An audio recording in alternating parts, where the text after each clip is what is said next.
আমরা বাংলাদেশ আরেকটি প্রদেশ করব শুধুমাত্র সনাতনীদের জন্য। আমার মন্দিরে আমি কোথায় আমার দেবতাকে কতটুকু রাখবো তার কৈফিয়ত আপনাকে আমি দেব না। আপনি কোথাকার হরিদাস পাল যে আপনাকে এই কৈফিয়ত দিতে হবে? আমি একজন সনাতনী, আমার ট্যাক্স আপনি নেন না, আমার সমস্ত কিছুর অধিকার আপনার আছে না? তাহলে আপনি যখন নিচে মসজিদ থাকার পরেও রাস্তায় যখন নামাজ পড়েন তখন আমরা কি কখনো বলেছি যে এই রাস্তায় নামাজ পড়া যাবে না? এই রাস্তাটা তো আমাদেরও, কিন্তু আমরা মানবিকতা দেখাই। আপনাদের মধ্যে কোনো মানবিকতা নাই।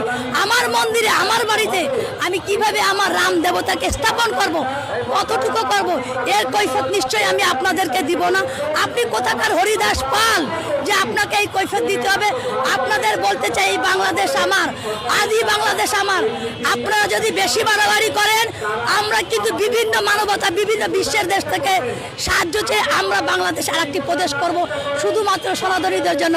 আমরা কিন্তু সেটা চাই না, কিন্তু আপনারা যে ব্যবস্থা করতেছেন একসময় কিন্তু এরকমই হবে, সনাতনীদের আলাদা একটি প্রদেশ হয়ে যাবে। তাই বলতে চাচ্ছি এখনো ভালোই অতীতে যেরকম আমরা হিন্দু মুসলিম খ্রিস্টান বৌদ্ধ মিলে একত্রিত থাকতাম এখনো আমরা থাকতে চাই। আর আমার মন্দিরে আপনাকে নিমন্ত্রণ আমরা করলাম, আপনার ভালো লাগলে আসবেন, না লাগলে আসবেন না, কিন্তু আমার মন্দিরে আমি কোথায় আমার দেবতাকে কতটুকু রাখবো তার কৈফিয়ত আপনাকে আমি দেব না। আপনার মতো হরিদাস পালকে আমরা গণনা করি না।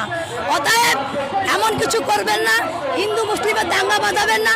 এই দাঙ্গা বাঁধালে কিন্তু আপনারা পার পেয়ে যাবেন না। আপনারা দুইটা মারবেন, আমরা একটা মারবো, কিন্তু আমরাও মারবো। আপনারা মৌলবাদীদের মুখের কথা একরকম, তারা মুখে বলতেছে আমরা সকলে সমান, কিন্তু তারা সবচেয়ে বেশি আমাদের ঘৃণা করতেছে, আমাদের ক্ষতি করতেছে।